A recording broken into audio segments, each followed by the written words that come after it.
Hey guys, tonight we're going to step directly into the frozen boots of a soldier serving under Genghis Khan, the man who didn't just conquer lands, but steamrolled civilizations so hard their maps stopped making sense. But this isn't about the Khan himself, it's about you, the soldier. And let me tell you, this life isn't all galloping glory across the steppes. No. You're about to eat fermented mare's milk out of a leather sack, stitch your own wounds with horsehair, and sleep with one eye open under the brutal winds of Mongolia. You'll carry everything you need, including your destiny, on the back of a horse that knows you better than your brother. You won't find hero worship here, only frostbitten fingers, bone-cracking discipline, and a worldview that sees mercy as a luxury the weak can't afford. The Mongols didn't just defeat their enemies. They made sure history never forgot it. But what was it like to be one of them? To live not just for conquest, but for the Khan, your kin, and your horse? The truth is both awe-inspiring and a little terrifying. So before you get comfortable, take a moment to like the video and subscribe, but only if you genuinely enjoy what I do here. And let me know in the comments where you're tuning in from and what time it is for you.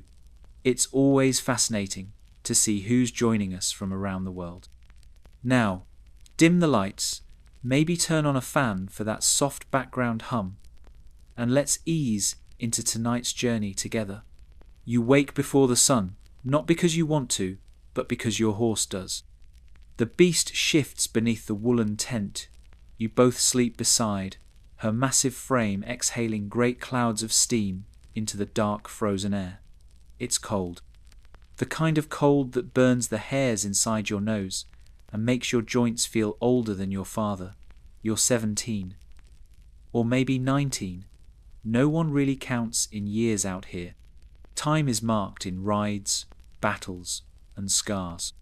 You don't need light to dress. You sleep in most of your gear anyway. The rawhide boots, stiff from sweat and frost, go back on your feet like brittle armor.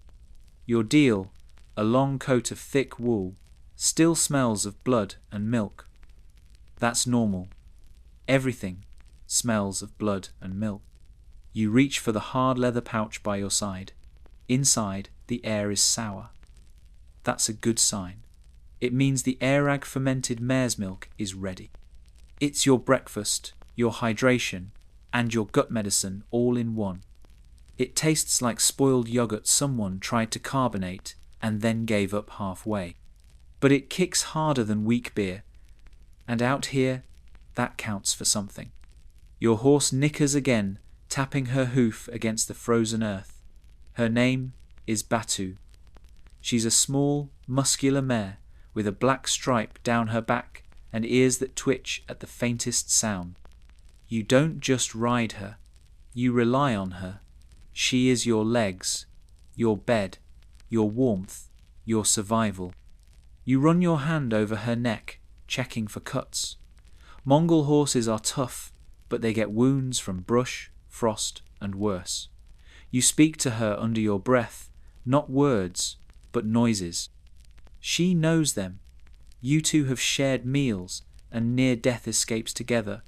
She's killed men, just as you have. The camp is waking.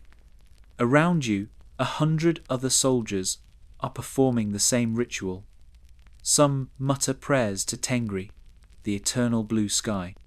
Others whisper oaths to family spirits, guardians, or the Khan himself. A few are dead silent. They've been at this too long to believe in luck. A trumpet sound deep and low rolls over the plain. It's time to mount up. You swing onto Batu's back without a saddle. Mongol saddles are for speed, not comfort. Yours is worn smooth by years of blood and grit. The bow slung across your back taps lightly against your shoulder.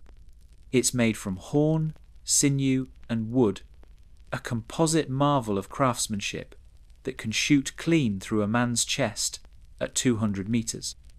You have 2 quivers, one at each hip, each carrying over 30 arrows. some barbed, some blunted, one with a whistle drilled into the shaft for signaling. You know them by feel. The formation is already forming. 10 men to a squad, 100 to a company. Your unit is Arban, 10 strong, all born within spitting distance of each other.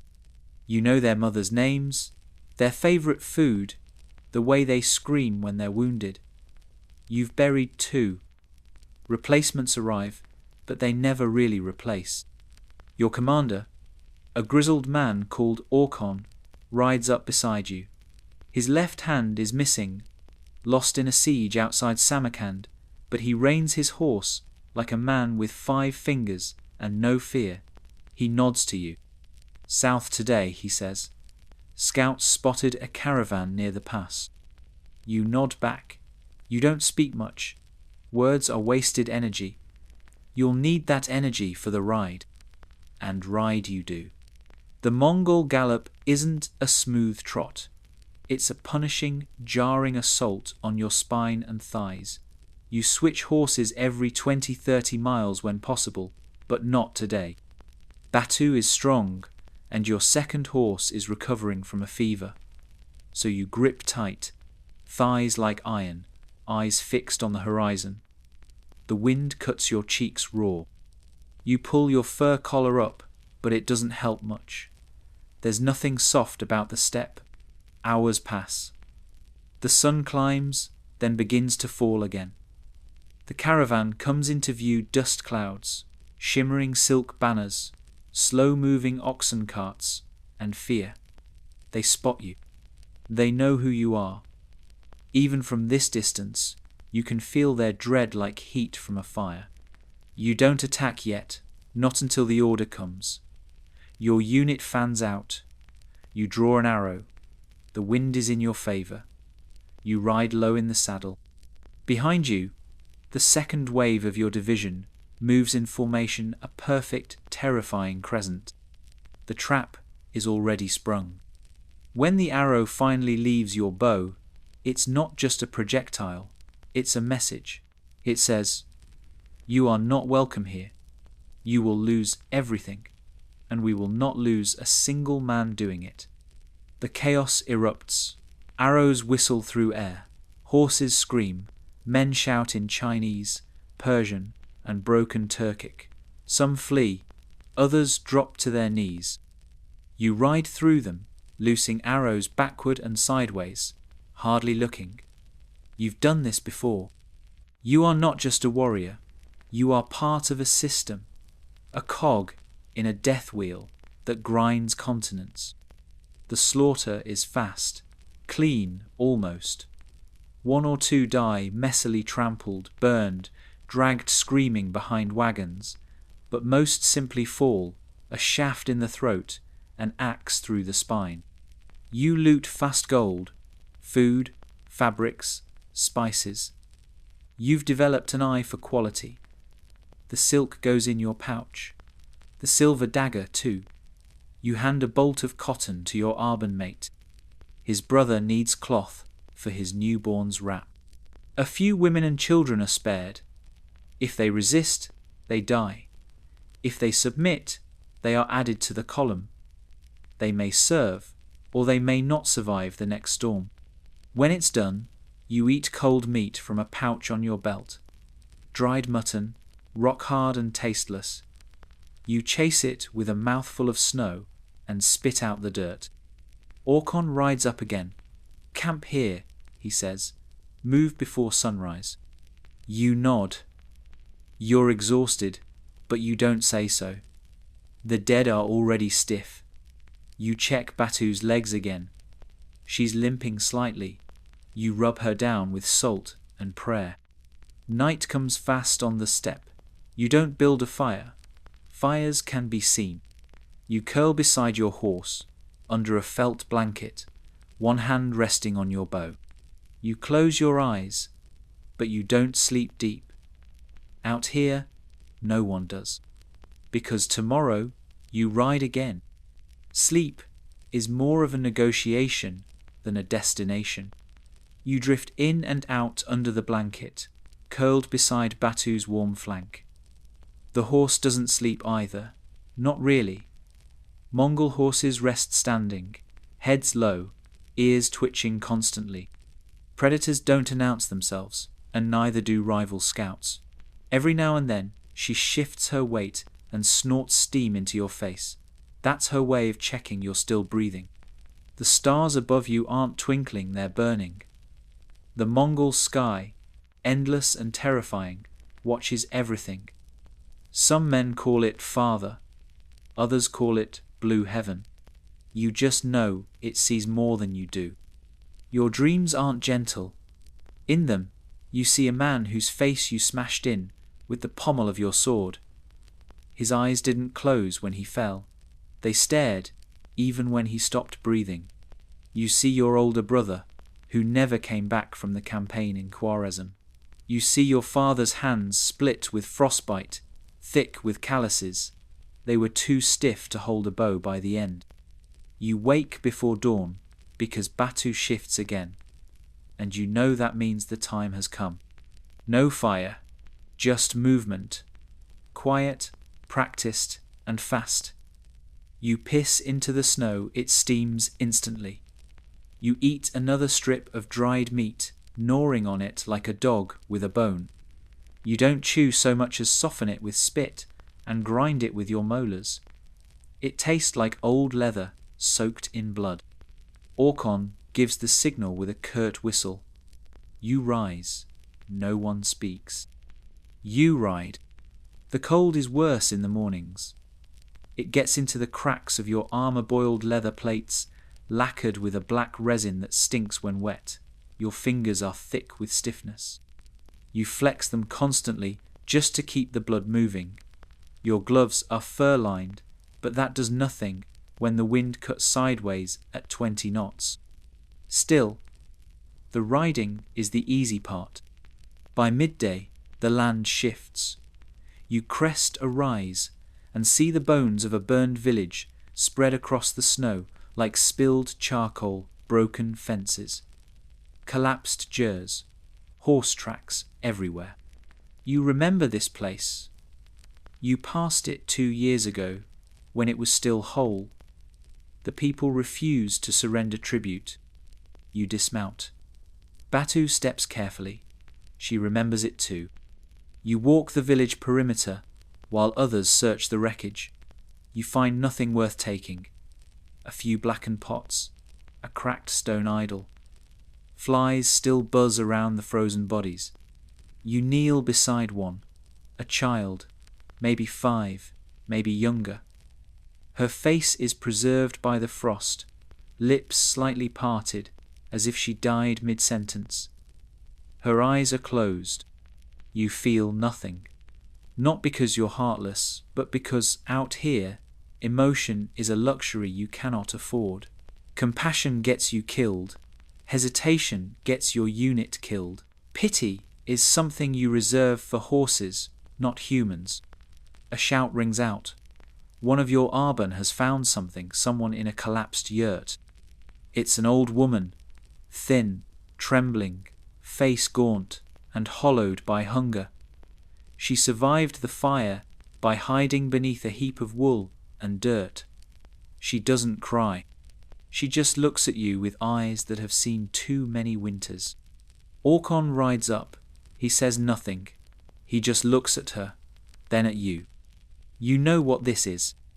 A test. If you show mercy, you're weak. If you kill her, you're efficient. You draw your knife. It's not clean, it never is, and you walk toward her. She closes her eyes. Then Orkon stops you. Let her walk, he says. Let the next village see her face. You sheath the blade. She doesn't thank you. She just limps away into the snow, and no one watches her go. That night, your unit sets up camp on a ridge overlooking the ruined village. The wind is calm for once, but the air is bitter. You drink airag to take the edge off and stare at the flames in your comrades' eyes. They're not looking at the fire. They're remembering. Every soldier here has seen a version of that old woman. Some in their dreams, some in real life, some both. You chew on a tendon and say nothing. Later, when the others sleep, you fletch arrows. You replace broken feathers with fresh ones, goose, mostly, and check each shaft for cracks. Your fingers bleed from tiny cuts. The blood dries black in the firelight. You sleep again, but only for hours. Morning comes faster this time. Your body is used to exhaustion. It's your normal now. You roll up your felt bedding, secure your gear, check Batu's hooves, and ride out without a word. Today, you are a scout. Scouts ride ahead of the column. You're fast, light, and mostly alone. You ride in long arcs, checking for movement wagons, smoke, enemies, wild game. You carry a curved horn and a short sword at your waist. The bow never leaves your hand. Your saddle has stirrups, one of the Mongol secrets. They let you fire while standing on the horse's back, something that terrifies your enemies. You ride low through a forest, eyes peeled for movement. The ground here is uneven, and the trees twist like drunk sentries. A deer darts past. You don't shoot, too small. Not worth spooking the woods for. Then you smell it, not wood, not snow, something acrid. Smoke, human smoke. You circle wide. A camp, maybe a dozen men. They're not Mongol. Their fires are too big. Their horses are tethered close. Amateurs. You whistle like a falcon short, sharp, directional. Moments later, 2 other scouts appear like ghosts from the trees. You signal with hand signs. 12 men, 5 horses, no scouts. Sloppy. You fall back to report. An hour later, your unit descends on the camp like a winter storm. Screams last seconds. One tries to run, he doesn't make it far. Your arrow finds his back before he makes it 5 strides. His mouth opens, but nothing comes out. You take his boots. They're better than yours. That night, you eat roasted horse meat with the other 10. You laugh at a story about a soldier who married his horse by accident during a shaman's ritual. No one believes it, but everyone laughs anyway. Laughter keeps the ghosts away. You fall asleep again under the stars. Full belly, sore muscles, dry mouth. Batu snorts beside you. This time, you dream of nothing. The 3rd day of riding begins like the others, with pain. Not the sharp kind. That's easy. You can handle sharp pain. No, this is the dull, deep kind. The kind that grows inside your hips from too many hours in the saddle. The kind that stiffens your spine and makes your fingers clench into claws in your sleep. You piss blood this morning, just a few drops, nothing to worry about yet. You don't mention it. Who would you tell? You break camp silently, your hands moving through the same rhythm they've followed every morning since your first campaign. Roll the bedding, secure the bow, feed Batu, check arrows, tie the pouch of meat. You don't think about it anymore. Your body has become a system, and systems don't need thoughts, they need action. The sky is ash grey. The air carries the coppery taste of coming snow. You ride southeast today, toward the rumours of a town. Not a big one, not even worth marking on a map. Just one of 1,000 nameless settlements out here, a cluster of walls and dreams that will vanish before the next full moon. Most towns fear the Mongols. Some think they can bribe them. A few think they can resist. You're hoping for the second.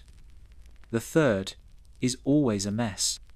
By midday, your unit comes across a trader's corpse barefoot, half frozen, an arrow in his spine.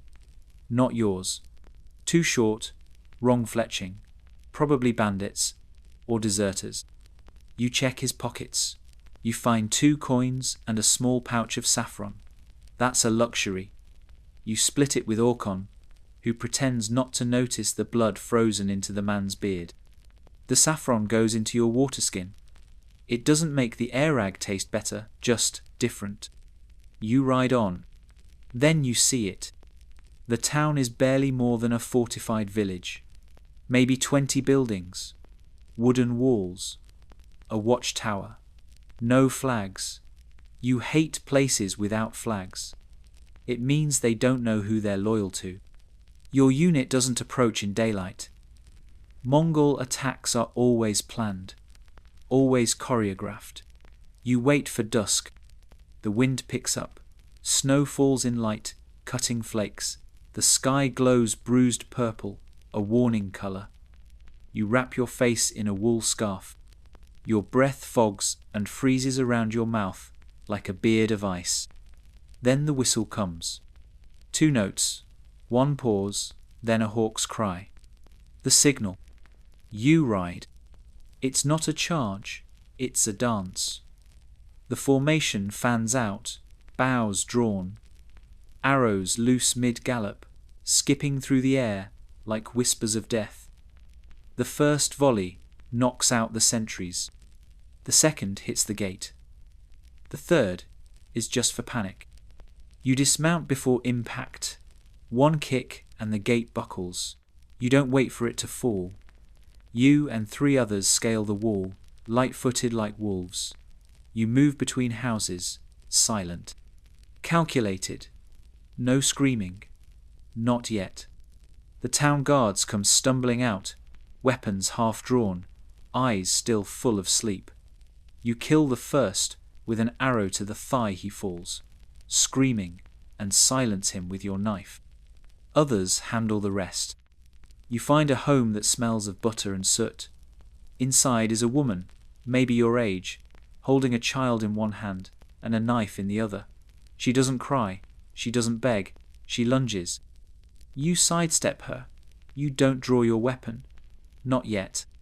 Batu is outside, waiting, steaming and pouring at the snow. The child begins to cry. You stare at the woman. Her hands shake. You think, maybe, she reminds you of someone, your cousin, the one who used to throw stones at goats when she was bored. You hesitate. Orkon appears in the doorway behind you. She's no threat, you say. He looks at her, then at you. She is, if she tells others. He walks in. You walk out. You never ask what happened. Later, you eat warm bread from a broken oven. It's soft, a miracle. You savor it slowly, letting it melt on your tongue. Someone finds wine, strong, sour, stored in ceramic jars. You drink from a ladle. You drink too much. You stumble out into the snow and vomit. Batu watches you, unimpressed. You laugh. For no reason. The world spins a little. That night, the snow falls harder. You sleep in the burned-out husk of what used to be a bakery. The floor is warm with ash. You curl up in your coat. You use your quiver as a pillow. Your dream is quiet this time. Your home, or at least what your memory tells you is home. Your mother is making stew. Your brother is singing. Your father is arguing with a goat.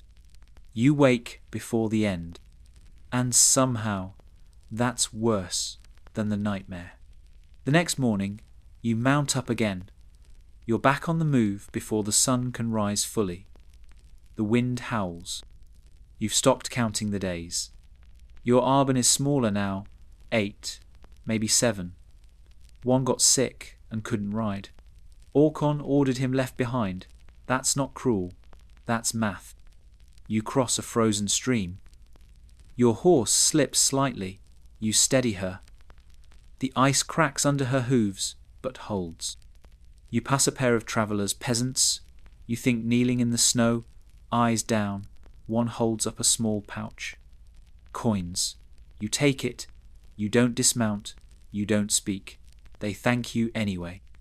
That's power. Fear that thanks you for robbing it. By midday, your lips are cracked open and bleeding. You don't care. You pass a field of black banners planted in the ground.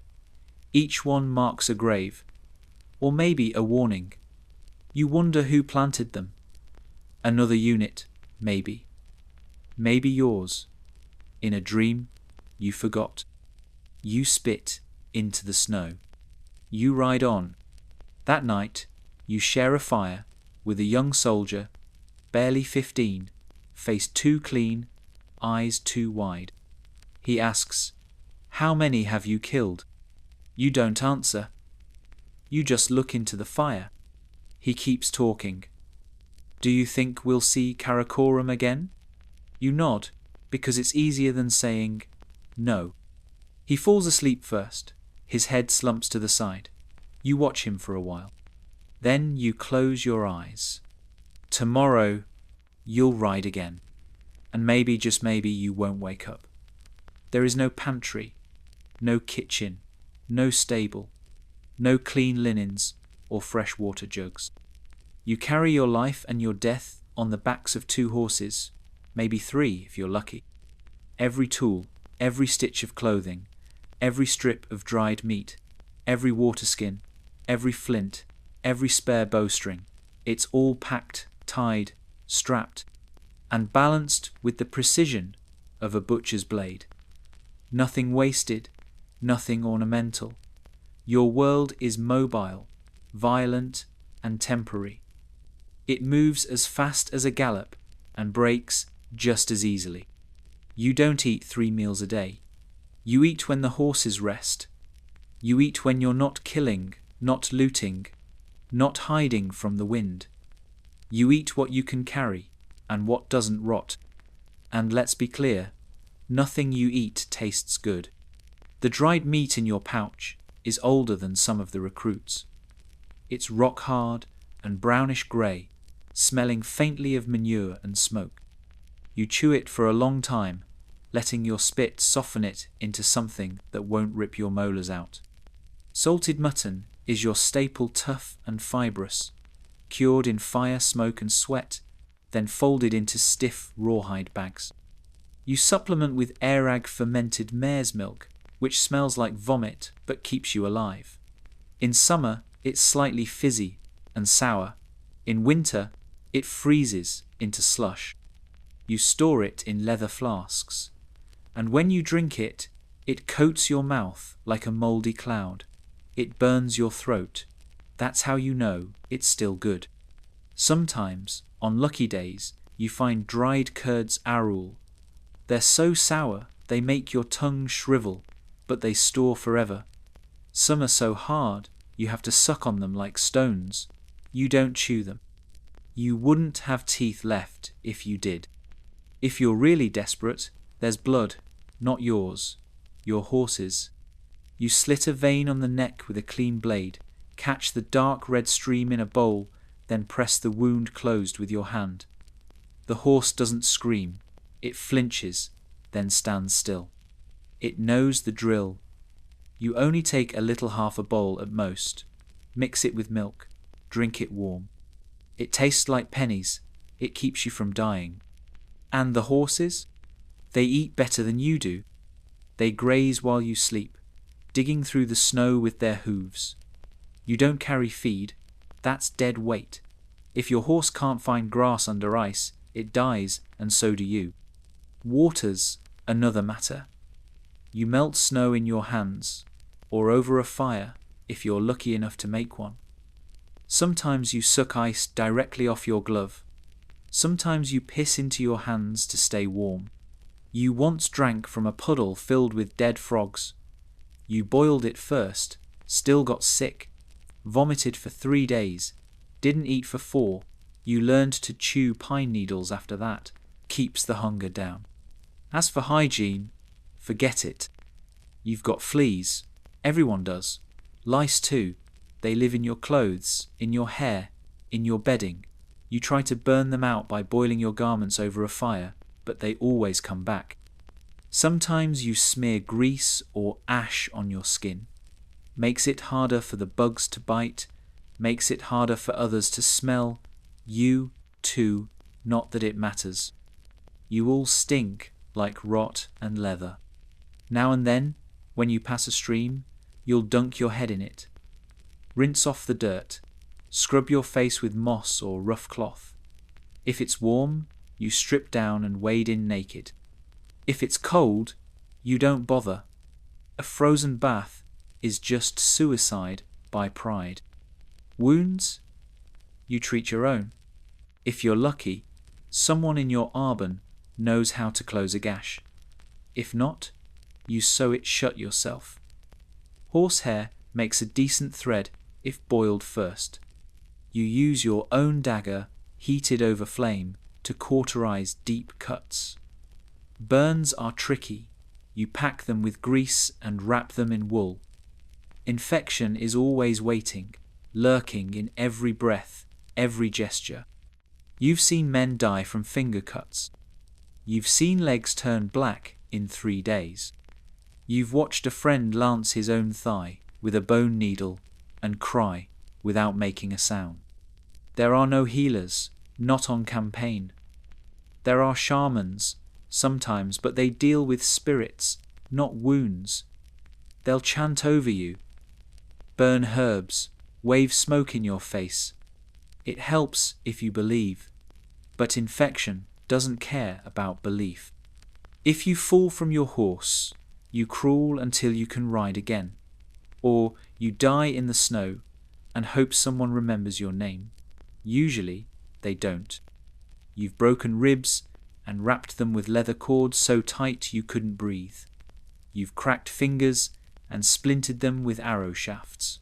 You've pulled your own tooth out with pliers while biting on a strip of wood.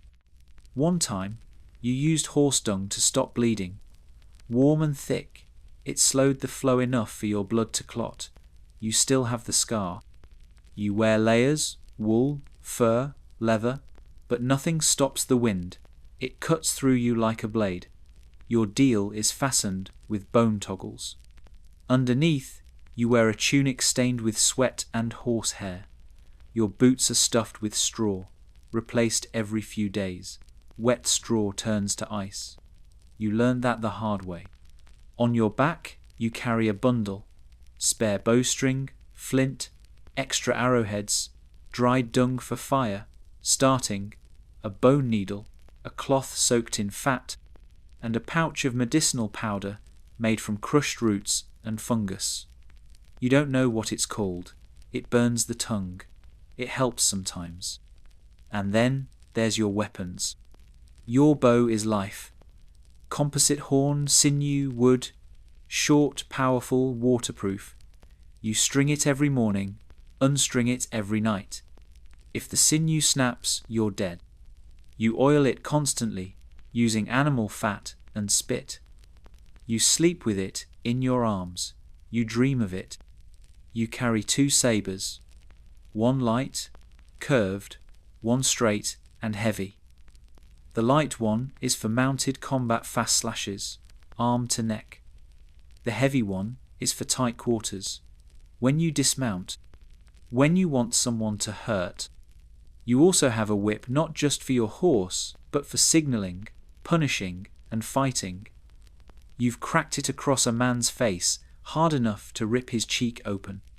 The saddle has a hidden compartment. In it, you keep your coins, your sharpest blade, and a scrap of hide with your mother's blessing scrawled in charcoal. You never read it. You don't have to. You just know it's there. And finally, there's the fire. Fire is precious, not just for heat, but for morale, for cooking, for light. You hoard dried dung for it. It burns hot, stinks bad, but lasts. Sometimes you light fires just to remind yourselves that you're alive, that you can be warm. Other times, you don't light anything. Fire gives away your position. Fire means risk. Fire means someone might see the glow on the horizon and come investigate, and no one comes to help in these lands. So you shiver in silence. You press your body close to Batu's side. You chew old meat until your jaw locks. You bleed into your boot and don't tell anyone. And when morning comes, you ride again. Because if you don't, you die. Shelter is a concept you've mostly abandoned. There are no walls, no roofs, no warm beds or candle-lit corners in your world. Out here, shelter is not a building, it's a method, a habit, a pattern carved into your muscles through frost and repetition. When you sleep low. Your unit uses felt gers only in temporary encampments, and only when speed isn't a priority. You've helped assemble them domed tents made from wooden frames and thick felt blankets, lashed with ropes made from braided horsehair. They're warm inside, almost shockingly so. In them, you can take off your boots, air out your socks, dry your gloves, and eat without inhaling the wind. But most nights, you're not that lucky. Most nights, your shelter is the ground and your horse. You dismount, led Batu to a spot sheltered from the worst of the wind, maybe a gully, maybe behind a rocky outcrop, and unload just enough to survive the dark. Your bedding is a rolled woolen mat, thick but stiff, lined with sheepskin. You lay it over grass if you can find it, or straw, or dung if you must. You sleep in your armour, always. You loosen your belt, but never remove it. Your knife stays under your pillow, which is often your quiver, bundled under your head. You don't close your eyes fully for more than a minute at a time. One ear open, always. When it rains, you huddle beneath a felt cloak coated in tallow. It smells awful animal fat and smoke, but it keeps the water out better than anything else. If you're lucky, a second cloak forms a lean-to beside your horse, and you both press into the shared warmth. If you must build a fire, you start it with a pouch of pine resin and dried dung, fanned with your saddle's flap. The dung burns fast, you feed it slowly, you don't waste fire on light. It's for warmth, drying boots, and boiling water. A single fire is a risk. 2 is suicide. Flames mean location. Location means death. You've seen fires draw wolves, not just animals, other men. And then there's your clothing, the second skin that keeps you alive when the land tries to skin you raw. Your deal is your shield. A thick robe, long and belted, fastened at the shoulder with brass toggles. It keeps heat in, wind out, and can be used as a blanket or even a saddle pad in an emergency. It's never washed. It's too precious for that. Under the deal, you wear trousers of felt or rough wool, tucked into boots and sealed tight with leather wraps. Under those, woolen undergarments or nothing if you've run out of spares. Boots are sacred. Mongol boots rise past the ankle, curled at the toe, made from cured leather and stuffed with layers of straw, wool, or felt. You replace the stuffing daily, scavenging grass or dung. If your boots fail, your feet rot, and once the rot sets in, there's no going back. You've seen toes blacken and fall off like dry mushrooms. You keep spares: 1 glove, 1 sock, 1 thong of rope, a tiny scrap of waxed cloth. Not because you're hopeful, because you know something will fail. And when it does, the difference between improvisation and death is measured in minutes. Clothing maintenance isn't vanity, it's triage. Every evening, you check your seams for tears, your soles for holes, your buttons for weakness.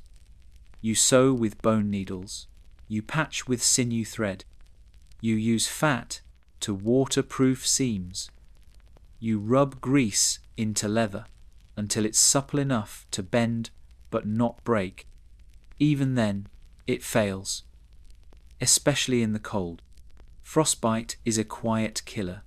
It doesn't hurt at first, just a tingling in your fingers or a numbness in your toes. Then the colour changes: purple, blue, black. By the time it hurts, it's too late. You rub your limbs constantly. You blow into your mitts. You shove your fingers between your thighs at night to keep them warm. You've shared body heat with another soldier, cheek to chest, back to back, just to keep the blood moving. No one talks about it afterward.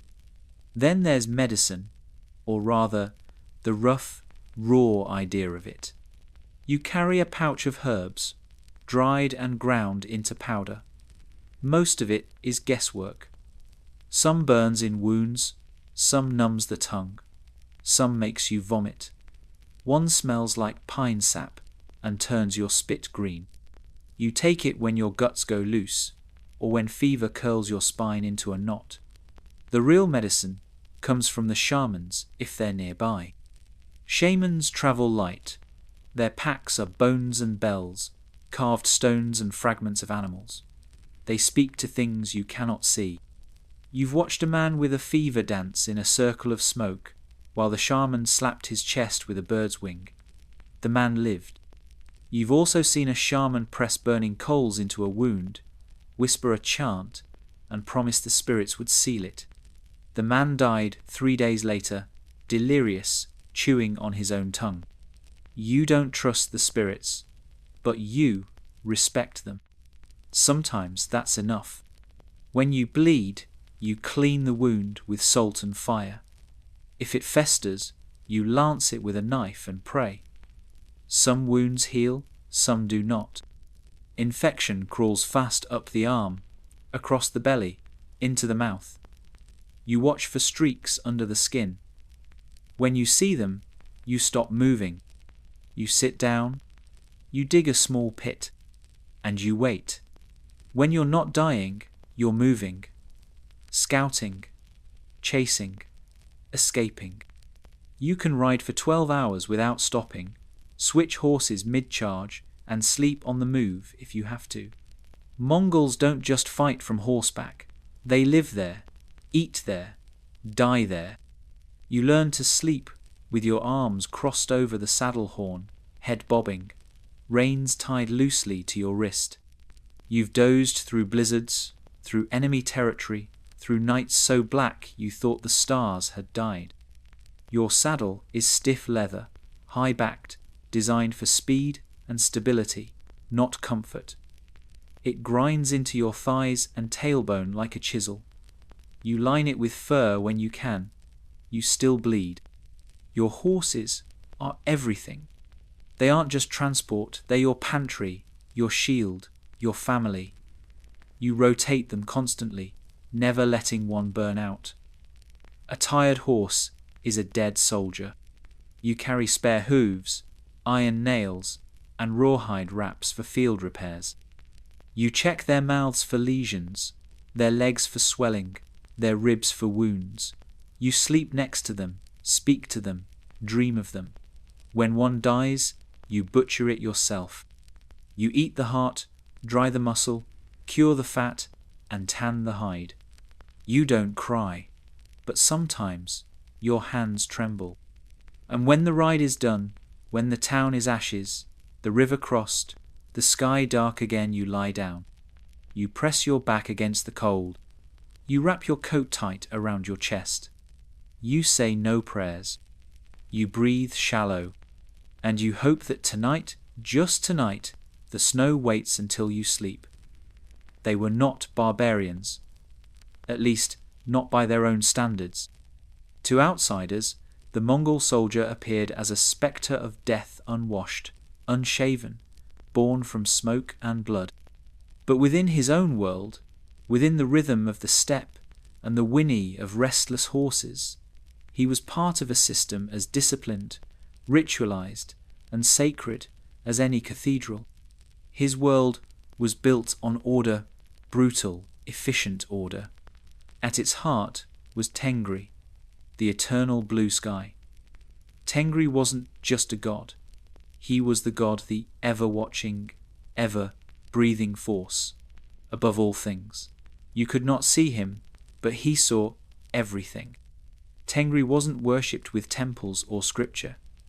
He was honored through obedience, success, and sacrifice. If your army conquered, Tengri was pleased. If you died a coward, Tengri turned his face from you. The Mongols believed in spirits, omens, signs. Dreams meant something. Birds circling at dawn, the sudden silence of dogs, the direction a horse turned its ears.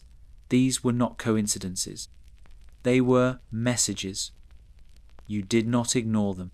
Shamans held a sacred role, advisors, spirit walkers, interpreters of the invisible. They wore elaborate headdresses made of antlers, bird skulls, or braids of felt. And they travelled between encampments, carrying small bones in velvet pouches. At night, around the fire, they chanted in tongues older than the Mongol language itself. Some entered trances, eyes rolled back, bodies shaking. It wasn't performance, it was power. Even generals knelt when a shaman spoke.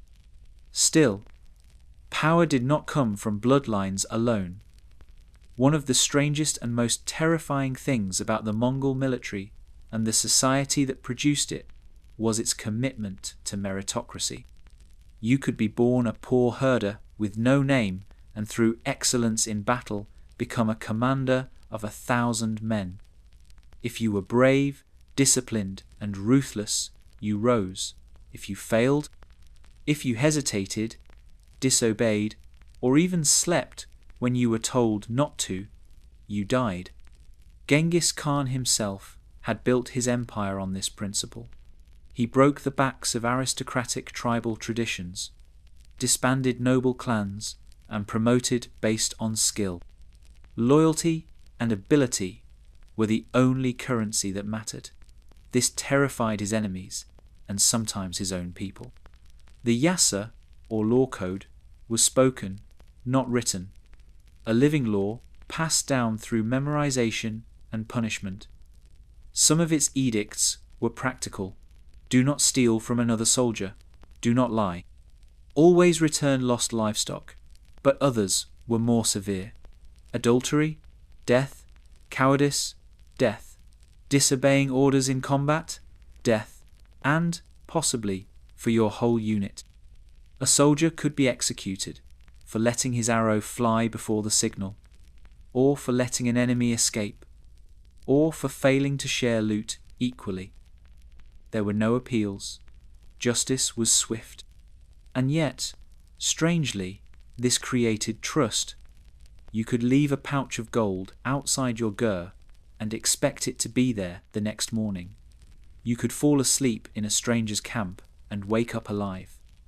Discipline was security. And in a society built on survival, that was sacred. Gender roles were complex, more flexible than in most contemporary civilizations. While men rode to war, women held power at home, real power. Wives managed herds, settled disputes, organized movements, and made decisions in their husband's absence. Widows could inherit property, even command clans. Some women even fought.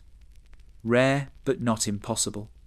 Kutulan, niece of Kublai Khan, famously wrestled men for sport and refused to marry any suitor who couldn't beat her. None did. Marriage was practical.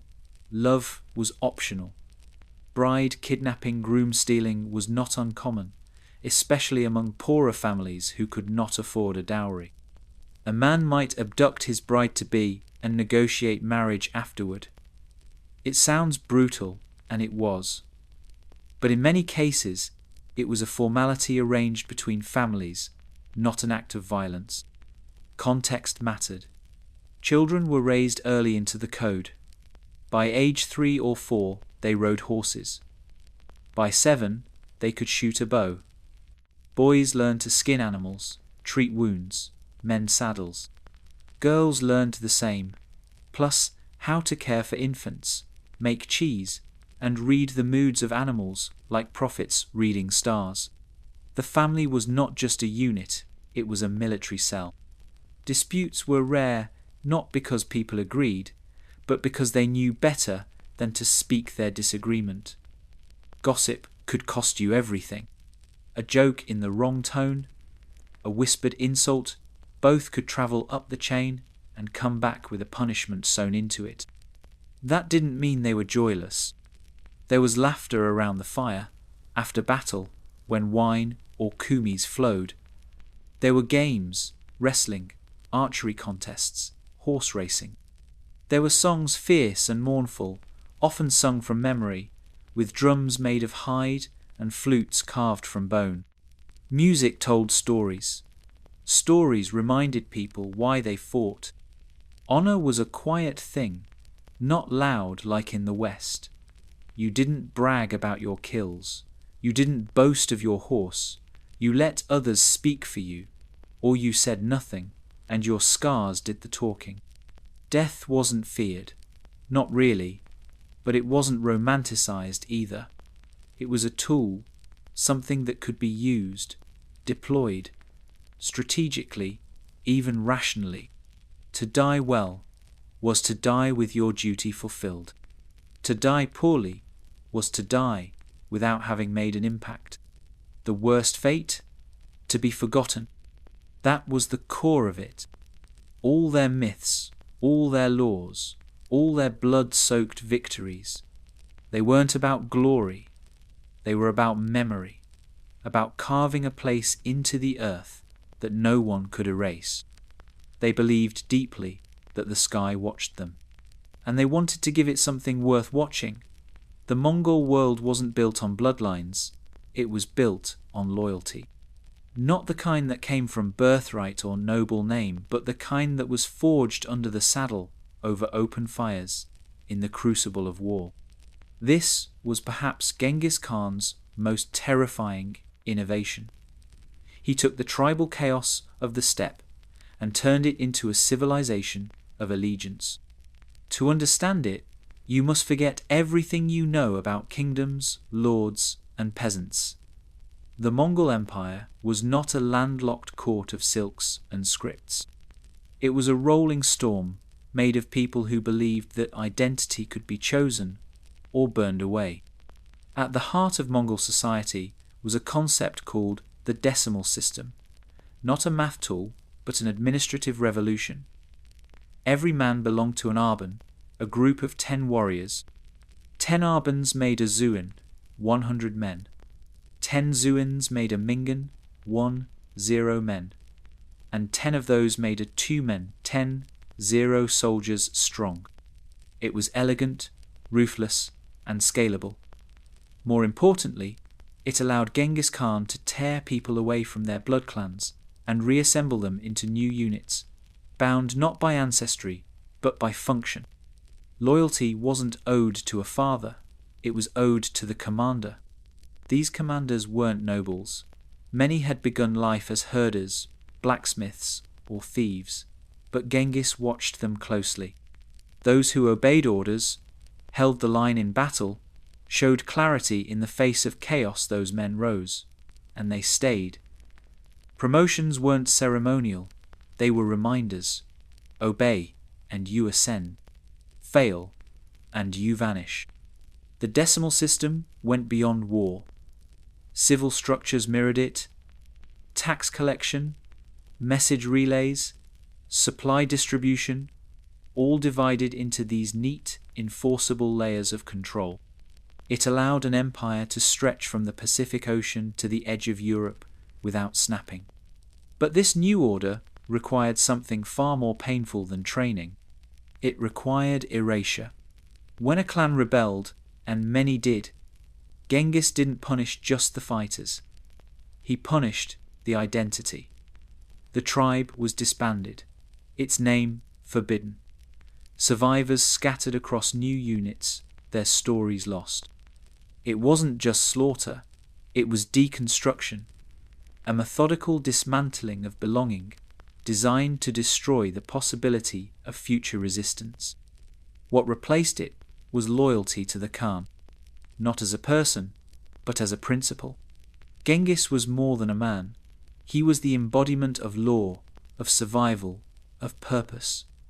You didn't fight for your tent or your wife. You fought for the order he created because that order kept you alive. Even his enemies admitted it. Where the Mongols ruled, bandits vanished, roads flowed, trade flourished. It was a paradox peace born of conquest. Family still mattered. but not in the way it once had.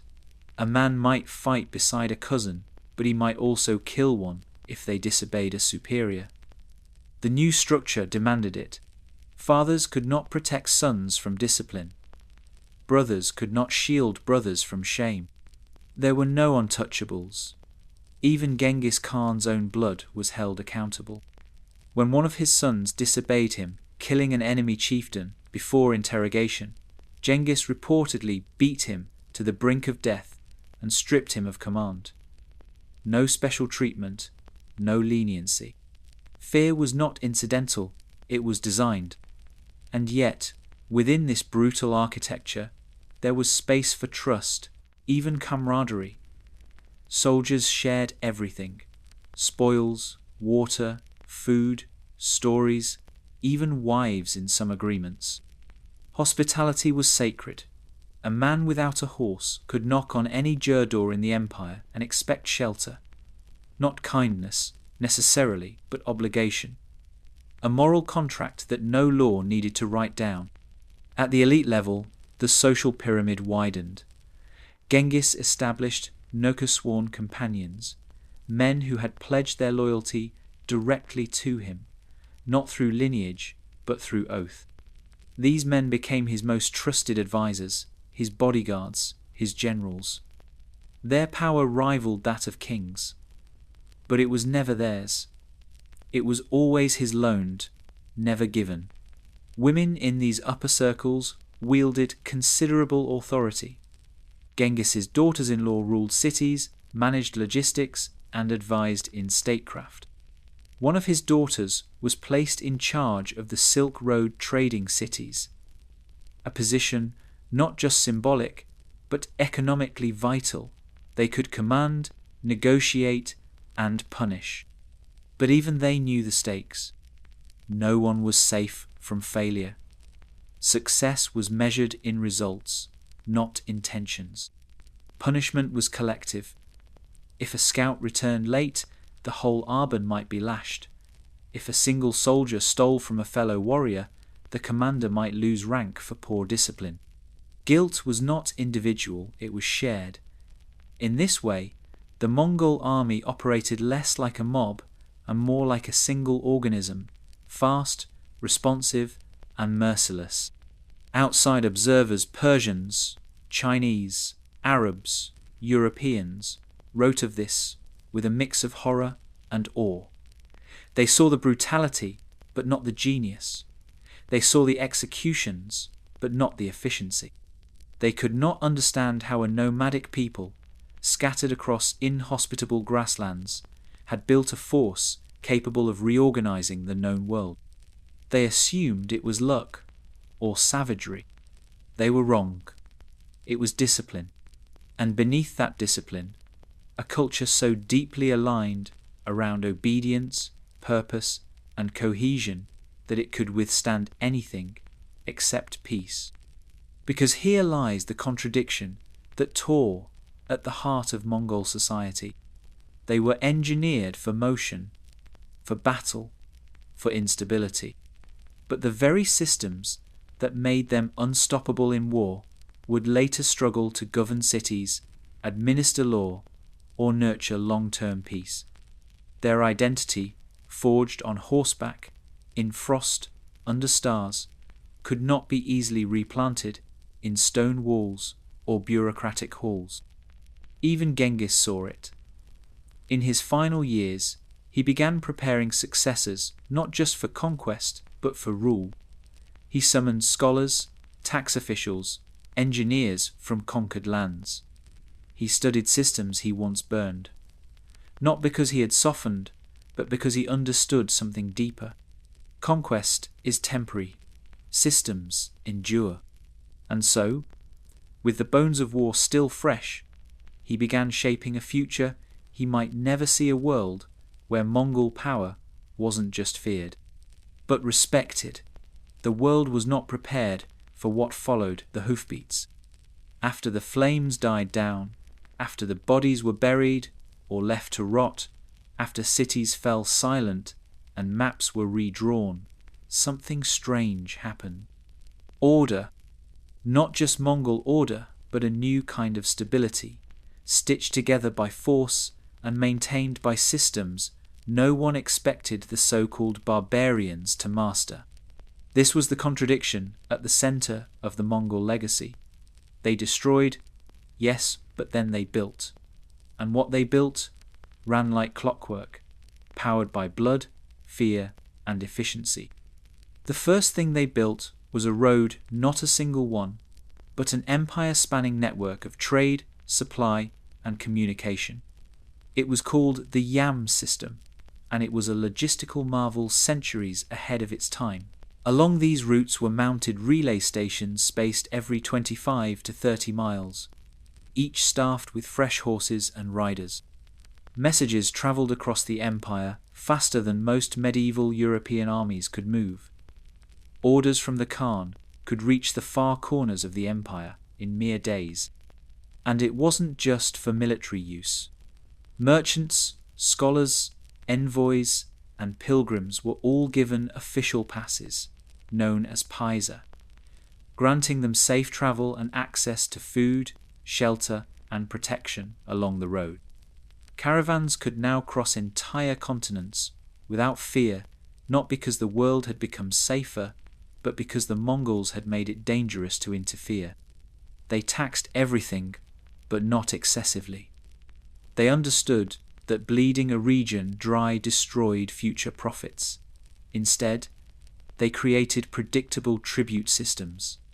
Conquered cities owed labor, goods, and sometimes knowledge, but in return, they were often left alone, sometimes even protected.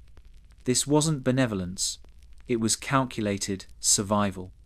The Mongols had no interest in micromanaging diverse cities, filled with unfamiliar languages and religions. So instead, they let local officials remain as long as they paid up, kept order, and pledged loyalty. It was decentralized control, but it worked. An empire of middle managers, all terrified of disapproval from above. And above them all, the Khan. But even he needed data. So they conducted censuses, population counts, land measurements, livestock tallies. These were sent back to administrative centers, often staffed by Chinese, Persian, and Arab scribes who had more experience in record keeping. Genghis and his successors didn't just conquer people, they recruited their expertise. A Mongol general might burn your city 1 year and hire your engineers the next. The economy that emerged was not a singular vision. It was a hybrid part loot economy, part tribute, part trade hub. Silk from China, silver from Persia, spices from India, fur from Siberia, all flowed through Mongol territory. They didn't just allow trade, they weaponized it. The Silk Road, once dangerous and fractured, became a safe, thriving artery of commerce under their watch. This gave rise to an age of hyperconnectivity never seen before. Ideas travelled faster. So did diseases. The Black Death, infamously, followed trade routes established under Mongol control. But so did paper money, advanced mathematics, siege technologies, agricultural methods, and medicinal texts. Buddhist monks, Muslim scholars, Christian missionaries all crossed paths under the watch of a government forged on horseback. The Mongols didn't care what you believed, only that you followed orders. And this tolerance, so alien to contemporary powers like the Crusaders or Islamic caliphates, actually helped them govern. Religious leaders were often tax-exempt. Monasteries, mosques, and churches were generally left untouched. The Mongols saw religion as a tool one to be used, not eradicated. Genghis himself worshipped the eternal blue sky, but he invited Taoist monks and Muslim astronomers into his court. His descendants took it further. Kublai Khan patronized Tibetan Buddhism. Others converted to Islam. The empire adapted in pieces, at times but always with pragmatism. Labor fueled everything. Not just soldiers, but engineers, blacksmiths, scribes, translators, merchants, herders, and artisans. After every conquest, useful captives were spared, catalogued, and reassigned. Persian architects might be sent to build bridges in China. Chinese doctors might be stationed at caravanserais in Samarkand. Greek stonemasons could end up in Central Asia, carving fortresses for Mongol garrisons. This redistribution of human capital wasn't just practical, it was ideological. To the Mongols, the steppe was only the beginning. Civilization could be carried in saddlebags and stitched together from fragments as long as the center held, and the center was power. Justice came from power. Property rights came from power. Even land itself was distributed as appanage grants given by the Khan to loyal generals or royal family members. You didn't inherit land. You were awarded it for service, for obedience, and it could be taken back at any time. The empire became a franchise, its members constantly monitored and reminded of where their authority came from. No crown, no divine right, just favor and the ever-present fear of losing it. So how did this massive machine stay oiled? Through fear, yes, but also communication. The relay stations not only delivered orders, they also delivered truth. Intelligence was prized. Spies were used ruthlessly. Languages were learned. Borders were observed. The Mongols wanted information to know what their enemies wanted, how their allies lied, how a merchant route might be choked off a year from now. They collected maps, tax records, and rumors. And they moved accordingly. It was a civilization without stillness, one that measured success not by temples or statues, but by mobility, responsiveness, and resilience. While European kingdoms squabbled over succession and theological disputes, the Mongols had created a transcontinental network of roads, laws, trade, and terror that reshaped the medieval world. But it came at a cost. Slavery existed. Brutality was common. Those who resisted were annihilated, often to the last child.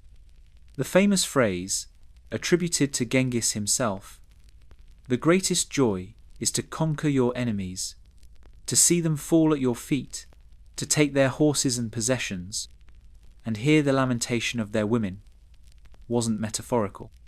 It was literal policy. This was a system that celebrated power over mercy, speed over permanence, and loyalty over legacy. And yet, through that ruthlessness, the Mongols did something few others could. They made people from over a dozen empires, speaking hundreds of dialects, worshipping different gods, and living vastly different lives function together. Not forever, but long enough to change the world. The end didn't come with a bang. It came with an unraveling. There was no single climactic defeat, no final charge or last stand at the edge of the known world. The Mongol Empire, once so precise in its movements, so terrifying in its reach, did not collapse like a toppled tower. It disintegrated like a great wave that surged across continents, consumed everything in its path, and then, slowly, receded. The seeds of this decline were sown early, ironically, in their success. When Genghis Khan died in 1227, the empire did not die with him. He had planned for succession as best he could. His sons and grandsons inherited regions Ulysses that functioned as semi-autonomous states. But autonomy, once tasted, becomes addictive. And over the next century, these regions grew less like limbs of a body and more like separate beasts sharing the same blood. There were 4 major khanates: the Golden Horde in Russia, the Ilkhanate in Persia, the Chagatai Khanate in Central Asia, and the Yuan dynasty in China under Kublai Khan. Each was Mongol in name but different in behavior, culture, and ambition. Some embraced Islam, others embraced Buddhism. Some adopted local languages, local customs, local wives. Slowly, the fierce nomadic identity that had once bound them fire-forged on the steppe began to fray under the weight of settlement. That was the core contradiction.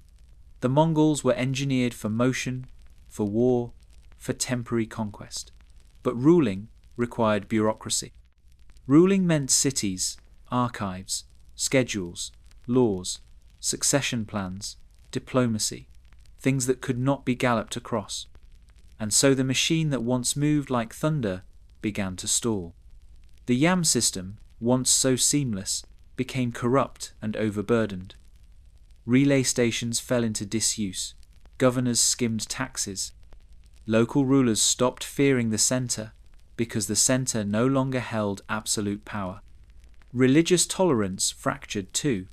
The Ilkhanate, for example, converted to Islam and began to purge Mongol-era Buddhists and Christians.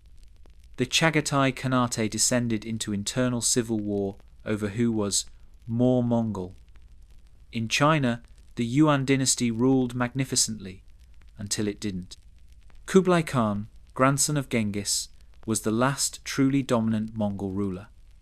Under him, the Mongols in China built roads, canals, and postal systems. They stabilized trade and patronized science. Marco Polo came and went. Stories spread across Europe of this exotic, horse-lord kingdom where paper money flowed and sorcerers advised emperors. But even Kublai could not escape the rot. His court grew bloated. His successors lacked his discipline. Chinese resentment brewed beneath the surface not just among nobles, but among peasants who saw their language and customs marginalized. Corruption grew. Floods ravaged harvests. Taxes were mismanaged. By the mid-14th century, rebellion was boiling. The Red Turban Rebellion shattered the Yuan dynasty's grip.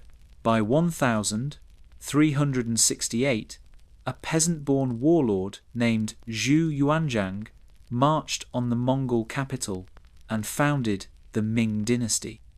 The Mongols were driven out of China, retreating back to the steppes from which they had come. In the west, the Ilkhanate fragmented after internal dynastic struggles and a failed attempt to convert to paper currency, leading to hyperinflation and mass unrest. The Golden Horde splintered into petty khanates, eventually swallowed by Russian principalities that had once paid them tribute in fear.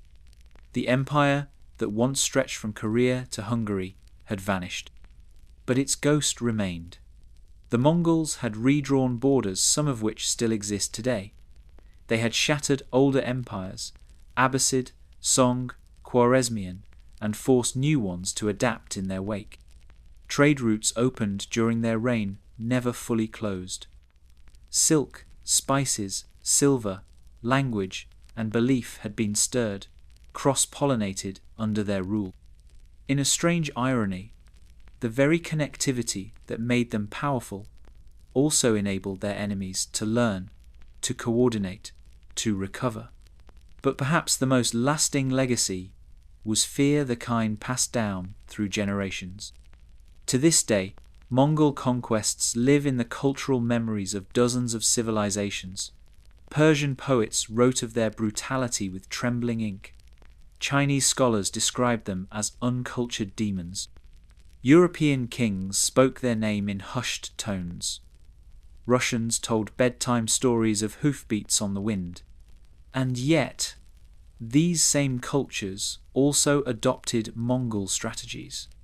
Gunpowder weapons spread through Mongol-facilitated trade.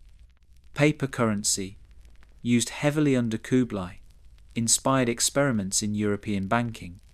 Administrative systems in Persia and Russia borrowed heavily from Mongol innovations.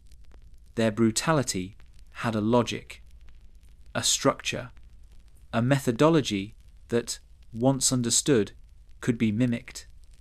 They were not just horsemen with bows, they were architects of disruption. They had proved that mobility could outmatch walls, that discipline could defeat numbers, and that fear, properly deployed, could govern better than love, at least for a while. Genghis Khan never built a pyramid, no colossal tomb, no golden statue. And yet, his impact echoes louder than most emperors with monuments. He carved his legacy not in stone, but in the habits of nations.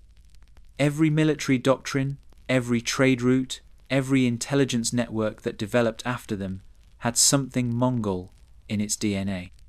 And so the empire faded. But its structure, its imprint, never truly vanished.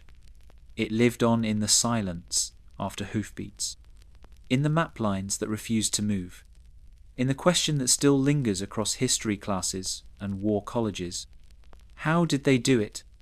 And why can no one ever quite do it again? The first wound isn't fatal. It's small, almost hesitant, just beneath the collarbone. A cut made not out of fury, but out of obligation. The blade isn't even that sharp. It drags, tears a little, more bruise than slice. But Caesar turns, and that's when he sees the faces. Cassius, Casca, Cinna, Decimus, Brutus. Not enemies, not Gallic rebels or Germanic tribesmen. Friends. They are not wearing armor. They are wearing togas, white linen, crimson streaked, some thrown hastily over shoulders in the early morning chill. There are no war cries. Only the sound of leather sandals shifting on polished marble, and knives glinting from under sleeves, held in trembling hands. This is not a battlefield. This is the Curia, the Roman Senate House. March 15th, 44 BCE. And Caesar is already bleeding. He had been warned. So many times. Dreams, omens, letters pressed into his hand by trembling senators, and even the blunt mutterings of a soothsayer. Beware the Ides of March. He had laughed it off, brushed it aside. He wasn't afraid of superstition. He was the superstition. He wore red like blood, rode in golden chariots, had entire crowds scream, "Dictator for life," as he passed by. He wasn't just Rome's ruler. He was Rome. Or so he thought. The morning of his assassination began awkwardly. Calpurnia, his wife, begged him not to go.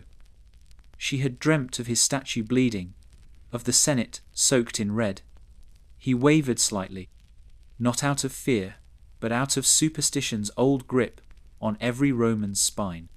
Then Decimus arrived, a trusted general, a long-time ally, calm, reassuring.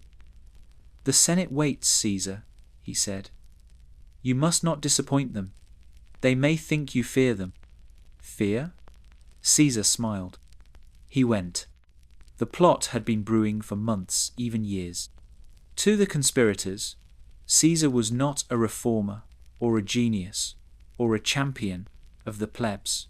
He was a king in disguise, a tyrant wrapped in republican language. He had crossed the Rubicon literally, and never looked back. He had shattered the traditions that held Rome together, defied the Senate, named himself dictator for 10 years, then dictator for life. He slept with their wives.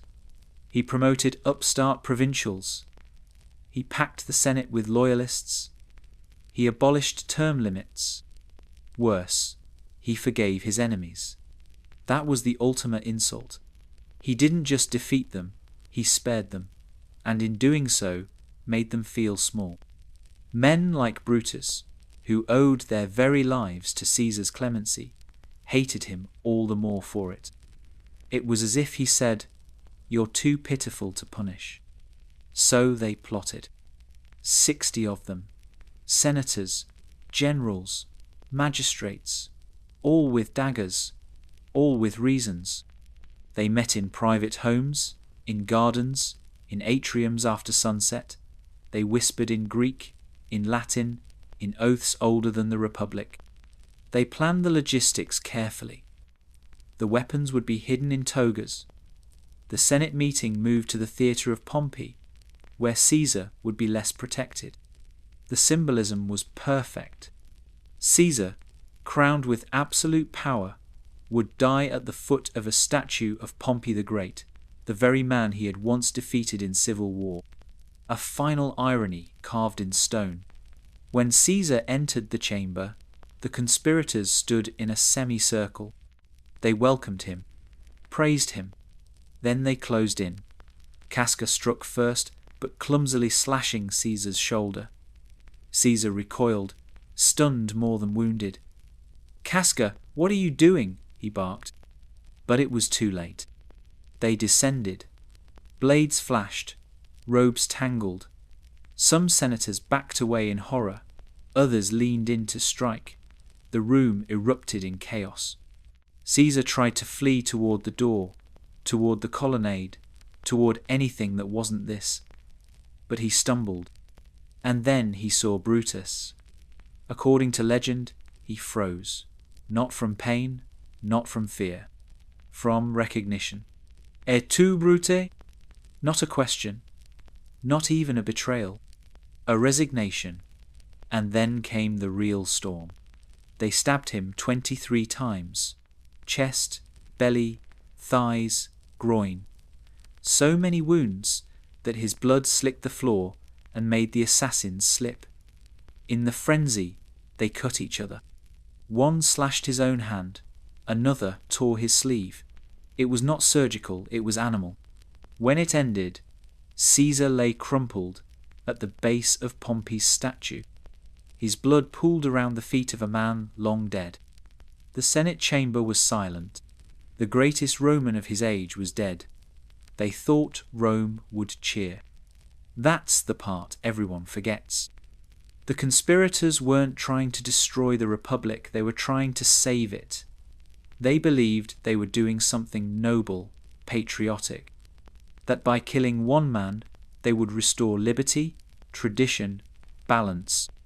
They expected to be greeted in the forum with applause. They got panic instead. The people didn't rush to thank the assassins. They ran home. They locked their doors. They wept, yes, but mostly they waited. Afraid, not for Caesar, but for what would come next. Rome without Caesar was a storm without a center.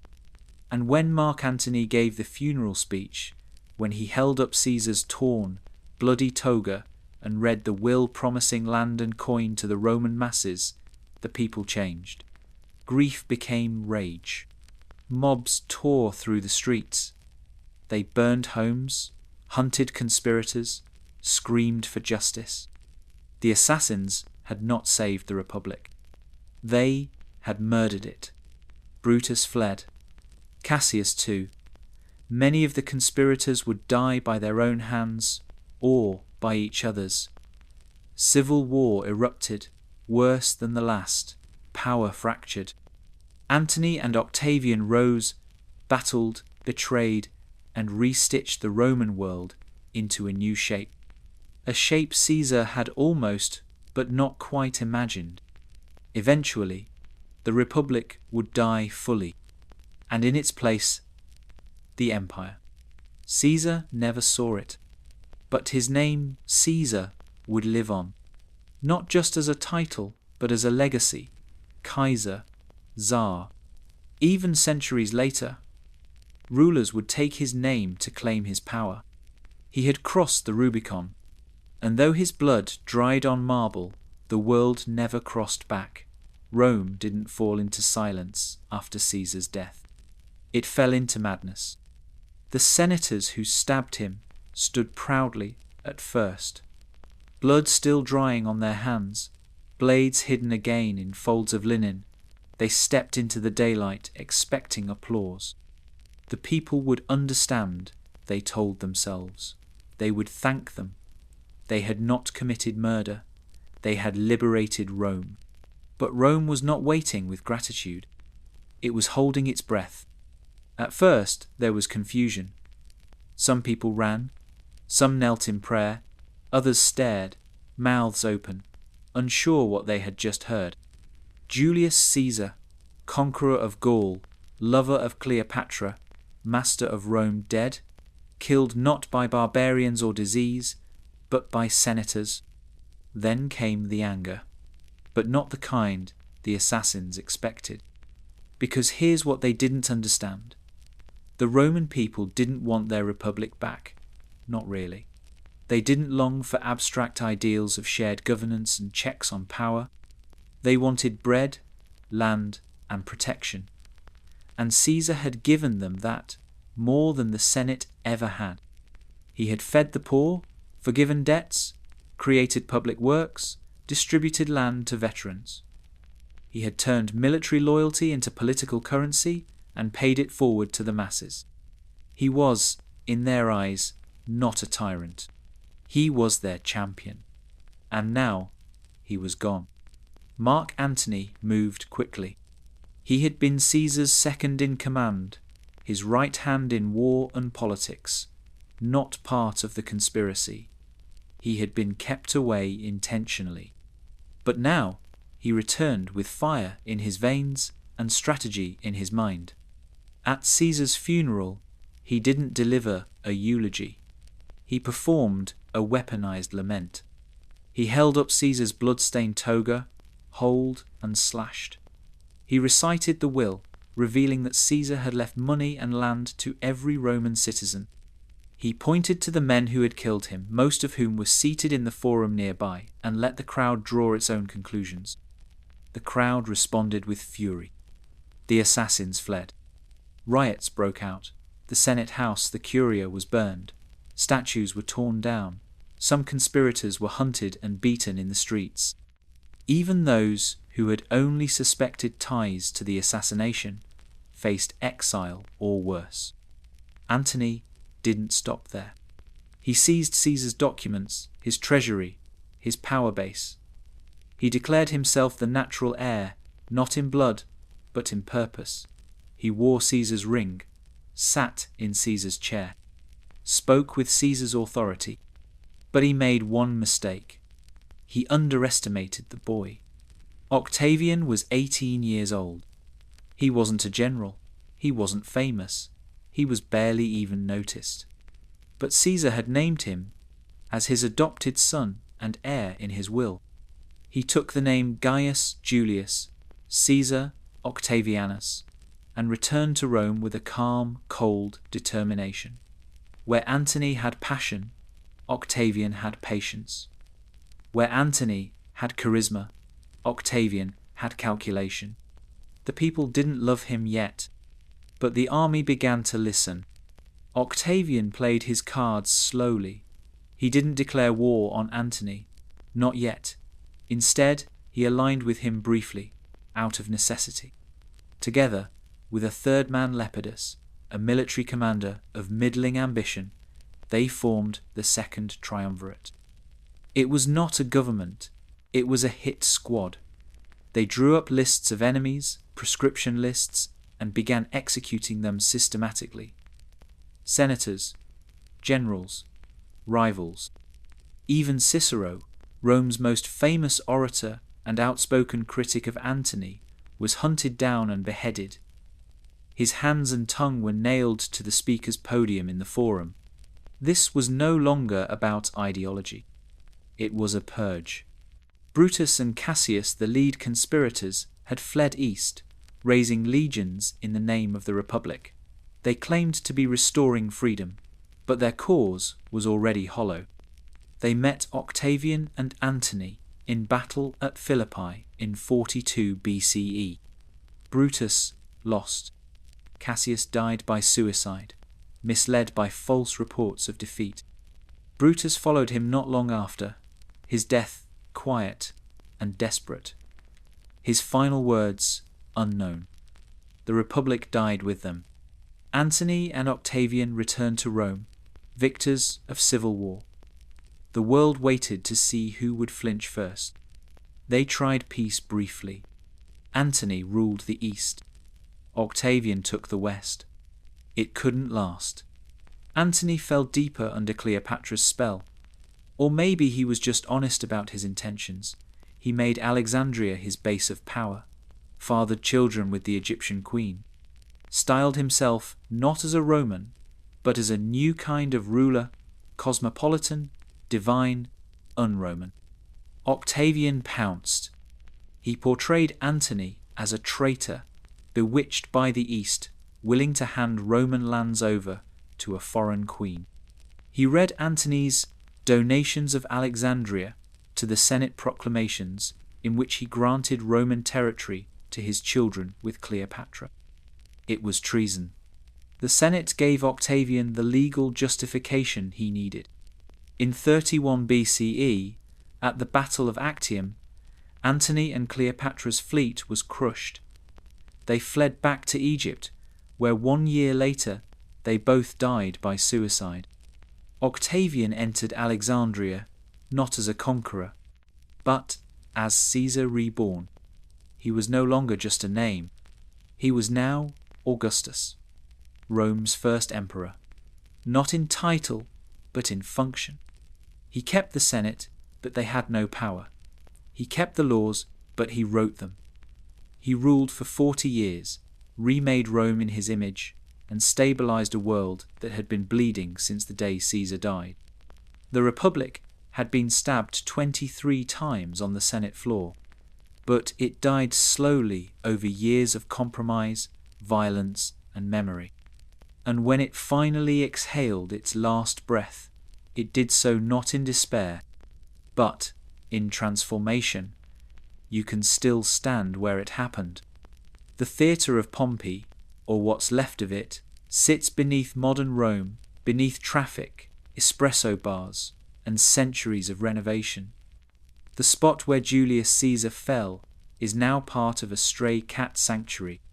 Tourists pass by. Some stop. Some don't even notice. Just another ruin in a city built on them. But that floor, that blood-stained marble, was the hinge on which history turned. Because when Caesar died, something larger than the man was born. The Romans didn't just assassinate a dictator. They assassinated the illusion that power could be shared forever. The Republic had survived for nearly 500 years. It had withstood kings, wars, corruption, and civil strife. It was imperfect, brutal, elitist, often violent, but it had held. What made it collapse was not Caesar's ambition alone. It was accumulation of wealth, of influence, of contradictions. By the time Caesar rose, the Republic was already straining. Senators grew richer than kings. Laws bent to the will of aristocrats. Generals commanded armies more loyal to themselves than to Rome. Civil wars weren't aberrations, they were symptoms. Caesar didn't break the system. He simply recognized it was already broken and built something new out of the wreckage. But here's the uncomfortable truth. Many people preferred it that way, because when the Republic was dying, it didn't offer the people bread or land or protection. It offered philosophy. Caesar offered results. The will of the Senate meant little to the man with an empty stomach or a wounded son. Caesar gave them stability, and even in death, he continued to do so through Augustus, through empire, through memory. That's why the conspirators failed. They tried to kill tyranny with a dagger, but they hadn't killed the conditions that bred it. And yet, the myth endured. For centuries, Caesar was studied, feared, imitated. Renaissance thinkers read his commentary for military strategy. Enlightenment philosophers debated whether Brutus was a hero or a fool. Shakespeare immortalized his death in thunderous prose. Beware the Ides of March, giving his ghost a voice forever. Even the name Caesar outlived Rome. The Kaisers of Germany, the Tsars of Russia, not homage, but absorption, as if by taking his name, they too could command history to kneel. And in a way, they did. The very structure of empire, centralized authority, controlled messaging, military dominance paired with populist gestures, was refined under Augustus, perfected over centuries, and mirrored in regimes across the globe. We like to think we've moved beyond emperors, but we haven't moved far. We still debate how much power one person should have. We still fear what happens when the system no longer restrains the strong. We still watch as leaders, again and again, walk into the halls of power, promising reform and leave as something else. Because deep down, we understand what Caesar understood.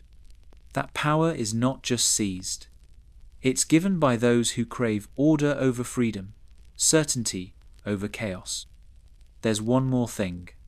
Caesar's calendar, the Julian calendar, forms the backbone of our own. July, named for him. March 15th, forever marked by his death. We live in the calendar of a man stabbed to death for ambition. We name our time after an emperor who never wore a crown but ruled like he did. Even our concept of the Ides, once just a way to track the middle of the month, now carries weight, a shadow. When something collapses, we say, we didn't see the Ides coming. But history always sees it coming. The blade isn't the beginning. It's the punctuation mark at the end of a sentence already written. And so we leave Caesar behind, fallen not just by treachery, but by inevitability. The man dies. The myth survives. And the world moves on. More imperial than before. There's no one here. The fences are still standing. The gates hang slightly ajar, creaking with the wind. The fort looks intact. No signs of fire, no shattered wood, no blood. Just emptiness. No bodies, no graves, no footprints. Just trees, hundreds of them. Towering pines that rustle like whispers and bend with secrets. Somewhere in the distance, a crow calls once sharp, echoing then silence again. You step forward. At the entrance to the palisade, someone has carved a word into the weathered wood of a post. Croatoan. And that's it. That's all that remains. This was supposed to be the first permanent English settlement in the New World. Instead, it became its first great disappearance. Roanoke. A ghost colony. The story begins with hope. Sir Walter Raleigh had visions of empire, not the chaotic pillaging of the Spanish, but an organized, profitable English presence in North America, one that would mine for gold, harvest lumber, and serve as a naval base to harass Spanish ships. A strategic outpost cloaked in divine purpose. He chose Roanoke Island, just off the coast of present-day North Carolina, quiet, forested, defensible. In 1587, he sent a group of 115 settlers, men, women, children. Among them was John White, an artist, and his pregnant daughter Eleanor Dare.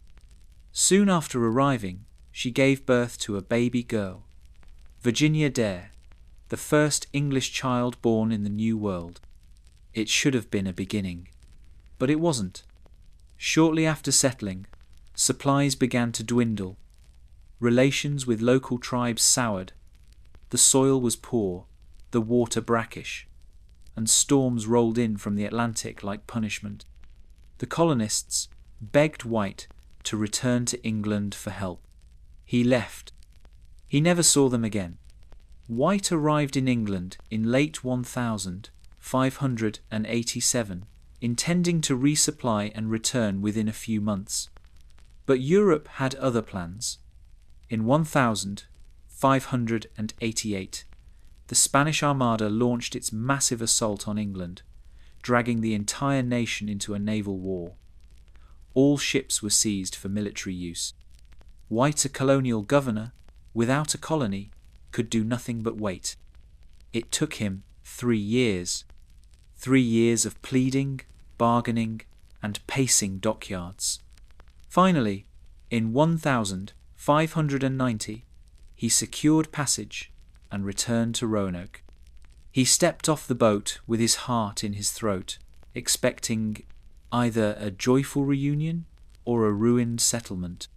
He found neither, just silence. And that single word carved into wood, Croton. No sign of struggle, no bodies, no grave markers, no smoke, just vanishing. The colonists were gone. Theories exploded almost instantly. Some thought the settlers had been killed by hostile tribes, or by disease or starvation, but there were no signs of a massacre. No skeletons, no bloodied earth. Others believed they had been taken in by the Croatoan, a friendly indigenous group living on nearby Hatteras Island. The word carved into the post seemed to support that. White wanted to search for them, but storms destroyed his ship. He never returned. Roanoke was abandoned for good. And that's where the records end, but not the questions. Archaeologists have searched for decades, digging through sand, swamp, and forest. Pottery shards, rusted tools, a few European artifacts buried miles inland, but no proof, no trace of the full colony. Some researchers believe the settlers split into smaller groups and moved inland, marrying into local tribes. Oral traditions from several native communities tell of pale-skinned ancestors with strange clothes and blue eyes. Others propose something darker, that the colonists were killed slowly, over months, by exposure, by internal conflict, by starvation turned cannibalism. One group fighting another for scraps in the woods. Nothing left to bury. Nothing left to find. Some think they built a raft and tried to sail back to England. Some say the forest simply took them. But maybe the mystery endures because it's more powerful unsolved. Roanoke became a symbol, a blank space on the map, a question carved into bark. It haunted American colonial imagination for centuries. Virginia Dare became a folk figure, her name invoked by poets, playwrights, even political movements. She became everything from a lost princess to a spectral warning against foreign influence. A child who never grew up, frozen in the moment of her disappearance. Modern historians debate the utility of the mystery. Some argue it distracts from real history, the brutal truths of colonization, of land theft, of conflict with indigenous nations, and they're not wrong.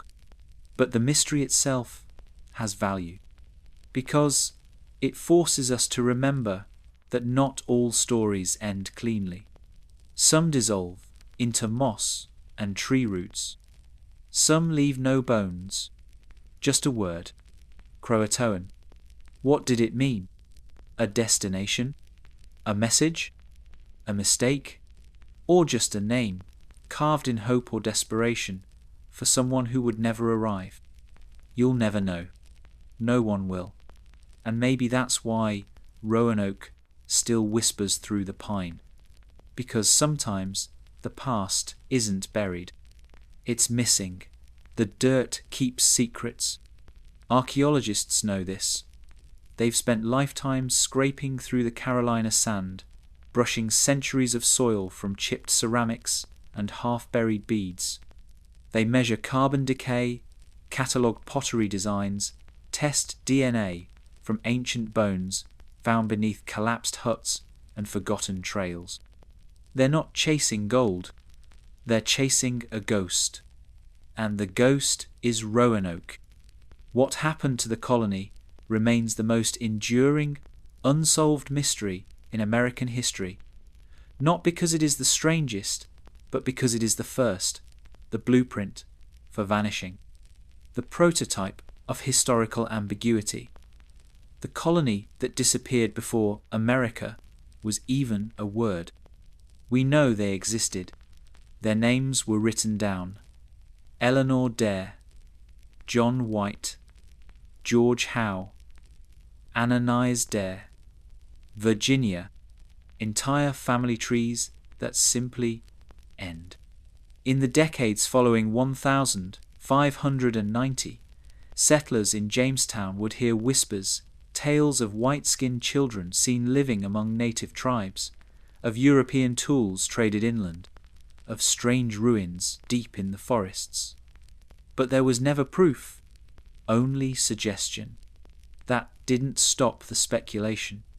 In the 1600s, rumors swirled of a white tribe living in the woods beyond Virginia. Hunters swore they found coins stamped with Elizabethan crests buried under moss. One group claimed to have heard settlers speaking broken English beside a riverbank. But when they returned, no trace remained. Even centuries later, the stories persisted. In the 1800s, a group of Lumbee Native Americans in North Carolina claimed descent from the Roanoke settlers. They spoke English early, practiced Christian-style burials, had names like Blanche and Brooks and Sampson names that mirrored those from the Roanoke roster. Coincidence or inheritance? Modern genetics hasn't solved it, but the oral histories matter. Because long before archaeologists arrived with spades and scanners, the tribes remembered strangers arriving, starving, remembered pale children, remembered absorption, not conquest, not murder, but assimilation. That's the theory that makes the most sense, that the settlers gave up their outpost, blended with the Croatoan or other nearby tribes, and abandoned the rigid failure of their little colony to survive another way. They weren't lost. They changed. But the English didn't want that story. They needed a mystery, something tragic, something cinematic, something that made Roanoke a symbol, not a surrender. And that's what it became. In the American imagination, Roanoke is not a settlement. It's a cipher. Poets like Stephen Vincent Benet wrote of Virginia Dare transforming into a white doe, a spirit doomed to wander. Nathaniel Hawthorne imagined her as a mystical relic. In the 20th century, writers twisted the story into horror. In TV shows, novels, even video games, the settlers become victims of curses, of madness, of supernatural forces. The name Croatoan itself took on mythic weight. It was found carved into wood, not just in Roanoke, but, suspiciously, everywhere later writers wanted mystery. In 1812, when the famous pirate Blackbeard abandoned one of his hideouts, the word Croatoan was reportedly scrawled on a beam. When the horror writer Ambrose Bierce vanished in Mexico in 1914, the word Croatoan was supposedly scribbled in his journal. In 1937, Amelia Earhart's journal, discovered years after her disappearance, allegedly, was said to contain a final, chilling word, Croatoan. All false. All invented. But that's the thing about Roanoke, it invites invention. Because there's no ending, no tomb, no bones. Just a word and an island. And the knowledge that 115 people stepped into the trees one day and never came back. Today, Roanoke is a tourist attraction.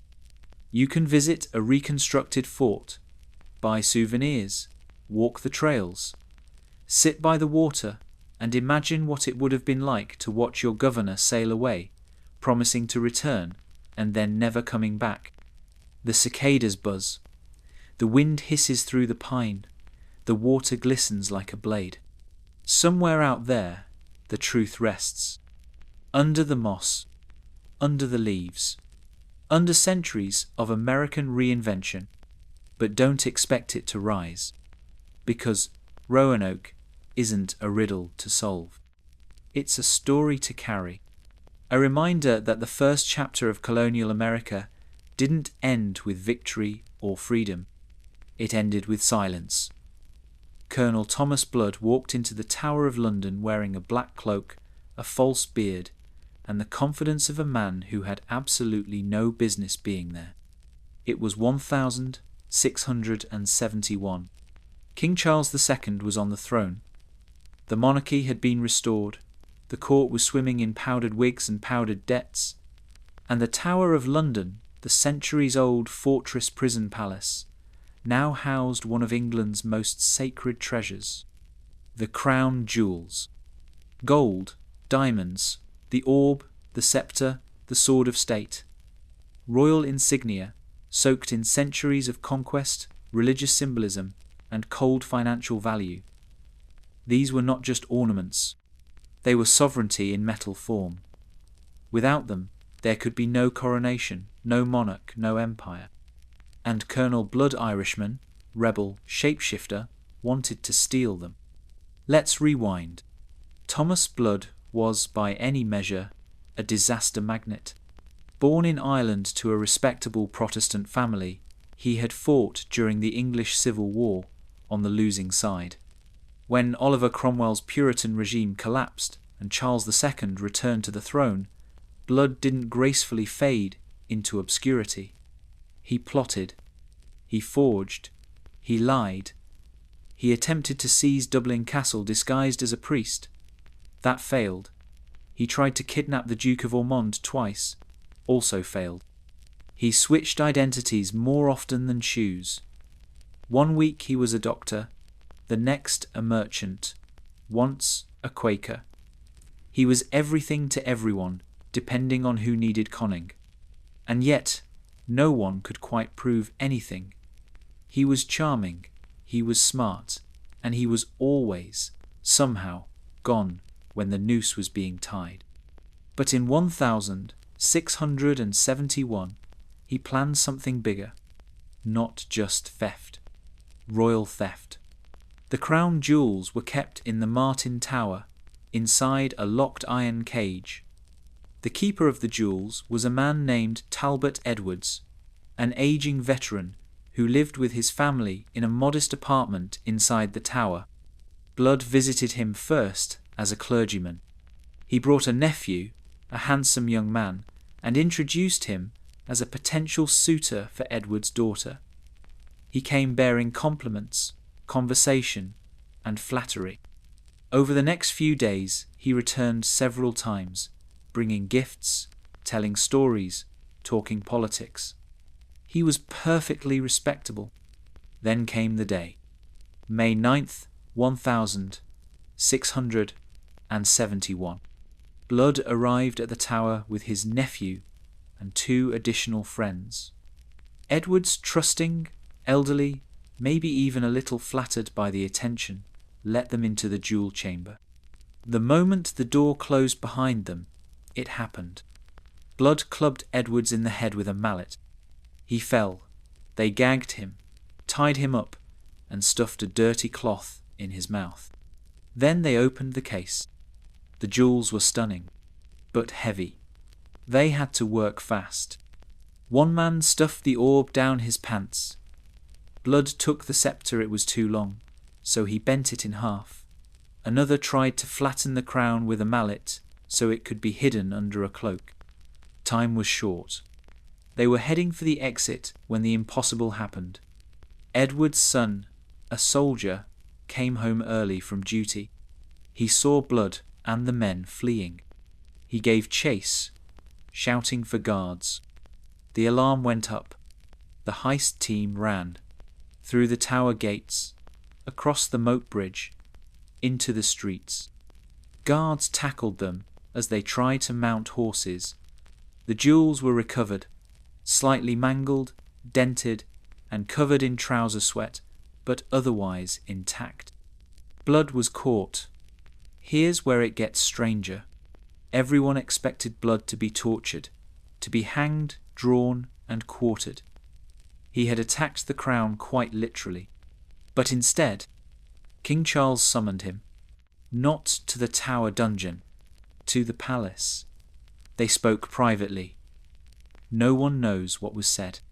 Then, unbelievably, the king pardoned him.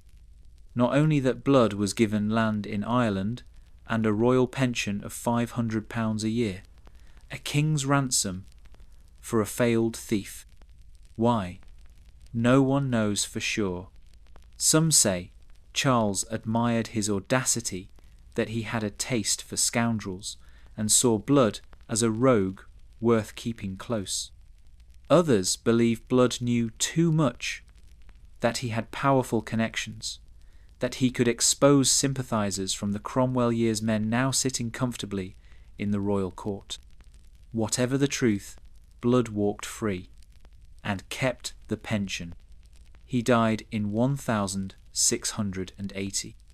Of natural causes, not from a sword, not from a scaffold, but quietly, in his bed, a man who had tried to steal the literal crown jewels and lived to brag about it. At his funeral, someone questioned whether he was truly dead. So they dug up the body, just to check. It was him. Even in death, no one trusted him to stay honest. The crown jewels were repaired. You can still see them today, behind thick glass and laser sensors in the Tower of London, touched by kings, queens, and once by an Irish conman with a fake beard and a bent sceptre tucked under his cloak.